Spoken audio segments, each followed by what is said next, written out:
You know that moment when your company decides to adopt AI and suddenly your engineering team spends 3 months just building integrations instead of actually shipping features. Yeah, it's literally happening at every company right now. The real problem is every time you have a new AI tool or connect to a new data source, you are back to square one. New integrations, new maintenance burden, same expensive cycle. Hi, I'm Yash from Research Technologies. We help companies build AI tools and set up their production infrastructure. And over the last few months, every engineering team and CTO we talk to is asking about the same thing, MCP, Model Context Protocol. So here's what is happening. Some companies are rushing to adopt it because everyone is talking about it without understanding what problem it actually solves. And others are completely confused whether they actually need it or not. So in this video, I'm going to break down what MCP is from business perspective, what problem it is solving, whether it is just adding unnecessary complexity and cost, and honestly clearing up the misconception that companies are causing those expensive mistakes. By the end of this video, you will exactly know whether MCP is right for your business or you should move your engineering resources somewhere else. Alright, let's talk about how MCP changed the business AI game. The integration tax problem. Before MCP, companies were dealing with this really huge integration scaling problem. Your business has M number of AI applications, Claude for customer support, Cursor for engineering, and many more custom agents for data analysis. Different tools for different teams. And you have got N number of different internal systems, your CRM, your databases, Slack, GitHub, different internal APIs, and lot of more things. Without a standard, every AI tool needs a custom connector for every system. That's exactly the M times N integration problem that each and every engineering team has been facing off. Now, if you are a small AI startup, making 2 or 3 integrations is a manageable task. But when you are a growing company and you are putting AI across various domains like in various departments and internal systems, you are giving rise to hundreds of integration problems. And even if a small change in API can lead to huge breakdown in the whole system, and it needs a total maintenance charge. I have seen companies spending 6 months of their engineering time just on integrations rather than using AI effectively. That's the fragmentation tax. Now let's dive deeper in what MCP changes from a business perspective. Anthropic released MCP in November 2024. Then in December 2025, they donated it to a Agentic AI Foundation under the Linux Foundation. And this is where business are getting interested into. OpenAI, Google, Microsoft, all AI providers are backing this standard now. That's pretty straightforward for AI systems to be built using MCPs. Like you have to build your internal systems as MCP servers for only once. Now, every AI tool which your company uses can have an access to that MCP server in any form without even having custom integration made for it. So instead of M times N integration that your engineering team has to build, you are now down to M plus N. And that's your cost reduction right now. If you are a company deploying AI across multiple teams, this is where your integration costs down and saves your time to value. Now, let me explain what actually MCP is. Because whenever a business team is been explained about MCP by a technical team, they always misconceptionize it as an API. It's not an API. So first thing that really matters and should be given emphasis on is that MCP is not just any another API wrapper.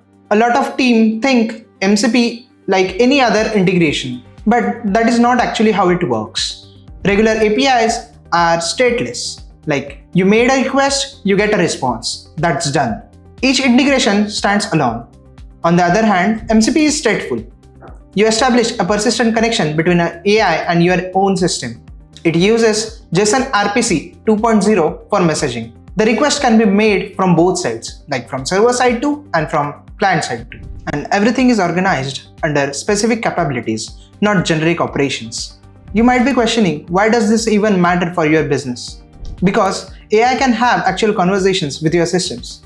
You can make requests, call tools, wait for approvals, and provide more context all in one session. This enables more sophisticated workflows rather than having a simple AI workflow. Now let's dive deeper into what MCP architecture stands out to be. First, MCP host. This is an AI integration tool which has been used in your systems. Like it can be Cloud Code, Cursor, or any of the AI tool that is being used in the market.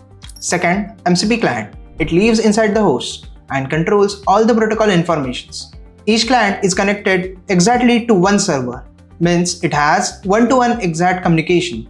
Third, MCP server. This exposes your business capabilities, your data, your tools, resources, and your workflows. Now, here's a really important design decision from a business perspective. Each server runs in isolation. If one server fails or has any security issues, it doesn't affect your entire AI infrastructure. Your other integrations keep working. That's your business continuity protection built into the architecture. There are 3 client-side primitives. Let's look into them one by one. First, roots. Roots define working boundaries for AI operations within your systems. You specify which parts of your infrastructure the AI should focus on. This is a coordination mechanism that helps AI work within the right context. Let's take an example. Your sales team's AI agent only accesses sales documents and CRM data, not engineering code or HR records. You set those boundaries clearly. Second, elicitation. Elicitation lets servers ask for a specific information during a workflow. Instead of requiring everything upfront or falling when the data is missing, the system can pause and request exactly what it needs through a structured interface. For example, while booking a trip, the server might ask, which seat preference do you want? Now let's move towards third client-side primitive, that is sampling. Sampling lets servers request AI processing through the client without needing their own AI access. From a business perspective, this is really valuable because it means your internal systems can leverage AI capabilities without you having to manage separate AI subscriptions and API keys for every system. You have built an MCP server that processes customer feedback, but it doesn't have its own AI access. When it needs to summarize hundreds of customer reviews, it requests the client, which already has AI access, to do that processing. Your infrastructure stays simpler. Your AI costs are centralized and you maintain control over what gets processed and how. Now let's talk about the 3 MCP server primitives because this define what your business can actually expose to AI and how your teams will use it. First, resources. Resources are read-only data that AI can reference for context. Let's take a business example. Your product documentation, your customer database schemas, your pricing rules, your compliance policies, anything that provides context but doesn't change when accessed. Let's say you are building AI for customer support. You might expose any of the endpoint as a resource with that customer's full history, past tickets, purchase records. Your AI can reference this context to give personalized support, but accessing it doesn't trigger any actions or changes. It just reads the information.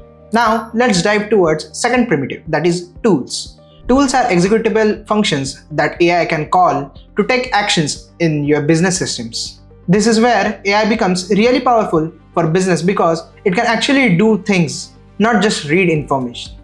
Continuing the customer support example, you might expose tools like create tickets, refund order, escalate manager, and many more. When a customer asks, I want a refund for an order, like let's say any of the order number like 789, the AI can actually call the refund order tool with the order number and process it, subject to approval rules you define. The AI decides when to use these tools based on the conversation, but you control what tools exist and what they can do. Third primitive, prompts. Prompts are reusable workflow templates that guides AI through complex business processes. This is how you scale AI usage across your company without everyone needing to be prompt engineering experts. Let's take an example. You might create a handle request return prompt that walks through your entire return policy. Check if the item is returnable, verify purchase date, calculate refund amount, generate return label, update inventory. Your support team just selects that prompt and fills in the order number. The AI handles the entire workflow correctly every single time following your business rules. This is honestly how companies get region of interest from AI quickly. You build these templates for your common business processes and suddenly your entire team can leverage AI effectively without training everyone on how to write perfect prompts. Alright, so now let me talk about best practices because this will save your company a lot of money and headaches if you are implementing MCP. First, keep servers business focused, not AI specific. Your MCP servers should expose business capabilities. not be built for specific AI models. Why? Because AI technologies changes fast. GPT-5 today, GPT-6 tomorrow, maybe Claude, maybe local models. Your business logic shouldn't be tied to any specific AI. So build servers that expose what your business can do. Process refund, fetch customer history, create support ticket. It should not be focused. Ask GPT-5 to summarize this. This future-proofs your infrastructure investment. When new AI tools comes out, they can use your existing MCP servers immediately. Second, design resources as stable business data. Resources should represent stable business information that doesn't change when you access them. Good resources are things like customer profiles, product catalogs, pricing configurations, and policy documents. On the contrary, bad resources would be generate summary or calculate recommendations. Those are actions, not data. They should be tools instead.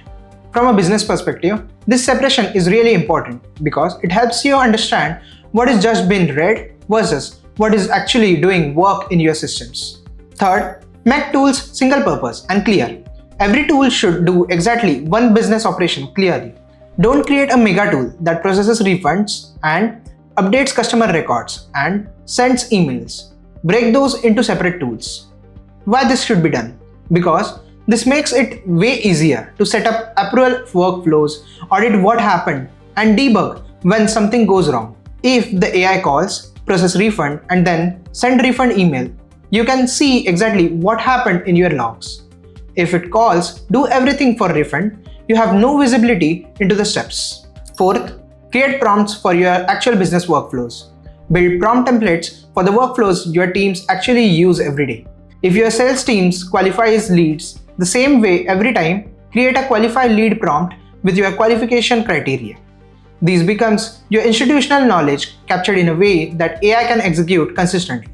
Fifth, use elicitation only when business critical. Only interrupt users with questions when you absolutely need information to continue and can't infer it. What is an example for good elicitation? Please confirm the refund amount before I process this. What is an example for bad elicitation? What do you think about this summary? From a business perspective, every elicitation breaks the user's flow.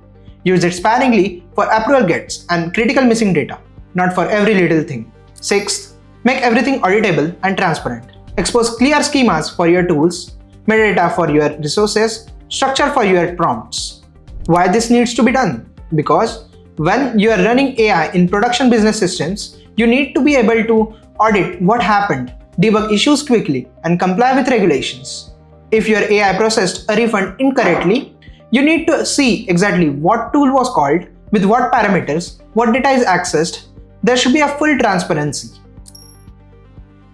Alright, here's the critical business design decision. When does MCP actually makes financial sense? When it is just wasting your money. First, you are deploying AI across multiple departments.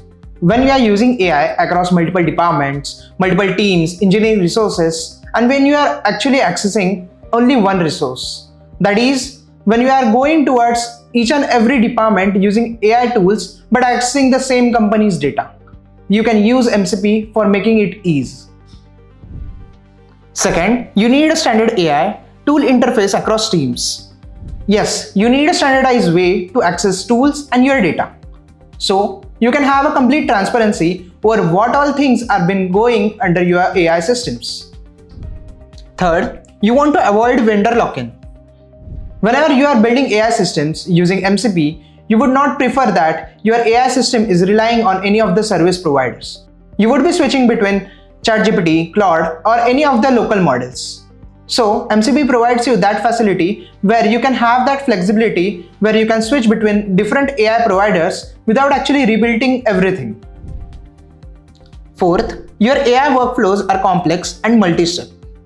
So you have that workflow in your AI system where you want to fetch data, call for various tools, wait for approvals, call for different contexts, prepare complete prompt for having your results, and that too within one session. Yes, this is exactly where MCP excels. Now let's move towards that use case scenarios where including MCP would seem like wastage of money as well as time. You are running a simple pilot project. Yes, when you are designing a workflow, where you want to have a simple one API call or call a simple one tool or have a data from any of one resource. This is where I would not recommend you should be using MCP. You need immediate ROI, that is region of interest, for this quarter. I would not be recommending you to use MCP when you have things piled up. You have to ship fast and show results quickly. So MCP would just add on a layer between it. Third, your business has one AI use case that won't expand. Like you are knowing with certainty that your AI would do only one thing in your company and never expand. This is where you would be deciding that building MCP infrastructure can be an overkill. Fourth, you are a very small team without engineering resources. Yes, having a small team of just 2 engineers would stretch their work and overburden them. At that time, you would be preferring pre-built tools rather than including MCP infrastructure into them. You can add it later whenever you would be having bandwidth. Let's wrap this up and talk about whatever we have covered. We cleared up the misconception that MCP is not just a hype or another API with a different name. It is a stateful protocol that solves M times N integration problem that is costing companies millions in engineering time. We cleared up that what primitives mean for your business perspective. Resources are your data, tools are your actions, and prompts are your workflows. Moving towards client primitives, samplings, routes enable sophisticated interfaces by keeping control all in your hand. We went through 6 best practices that can be used while implementing MCP-based AI workflows. Multi-team AI deployment, platform building, vendor independence, use MCP. Simple pilot, fast region of interest pressure, single use case. Skip it for now. Look, if you are a company deploying AI across your business, MCP deserves severe evaluation. And that evaluation needs to be based on what problems you are actually facing, rather than giving interest towards what everyone else is doing. The companies winning with AI are not just because they are using better models. It is because they are building better infrastructure around those models, so they can actually ship features rather than building actual integrations. And this is where MCP is becoming a key part of that infrastructure. If you want help in figuring out whether MCP makes sense for your specific business or need support implementing it properly, reach out to us. Thanks for watching.